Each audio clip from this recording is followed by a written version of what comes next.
Agange nze wasomane muri mutya mubere nyo mutyogattako nsubira muri bulungi nnyo. Trust Media Uganda subscribing nnyo otyogatteko waswa YouTube channel kwetuli binatu bikola noso kubanga ensongo zimanya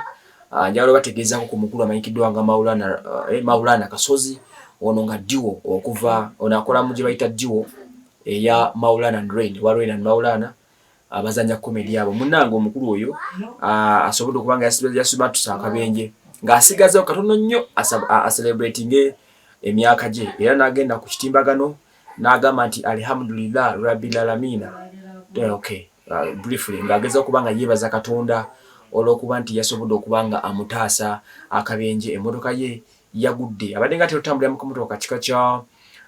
Rauma katintini kabada singo beramu kano tekamulese wagulu kamufudde okugenda okumaliza nkabye ekigo ne kamuteka kutaka era bwatu nakola ka social media video nakatutera wageza kubanga yebaza Katonda asobola okubanga amukuuma n'atasobola kubanga afiira mu kabenje kano. Omukulu ono abatamanyi imaamu mulambirira ku mizikiti egy'enjawulo era musaazisa bwe batali mu komedwe agenda asaazisa ensonga nesobola okubanga zimutambulira buli kimu ekitambula nga waba akyagadde. So nolwekyo mwena mikwano gye musindikire kubaka omusaasira banne byabadde mmotoka nabo okusa ku motoka byagudde bo embeera si nnungi wabula ye nga ye Maulana Kasozi yasobola okubanga emmotoka givaamu ng'asobola okuyimirira n'ebigere bye ne bakubadde yafunye some minor injuries esali bubi nnyo era bwatu nebaza Katonda olw'okubanga amusobozesezza okusobola okubanga munnange yasimattuse embeera yonna eyabaddewo eya accident. So nolwekyo yongera okugenda maaso n'okusaba Katonda ku ekyo kyobanga kyakutuuseeko n'osobola okubanga osimatuka.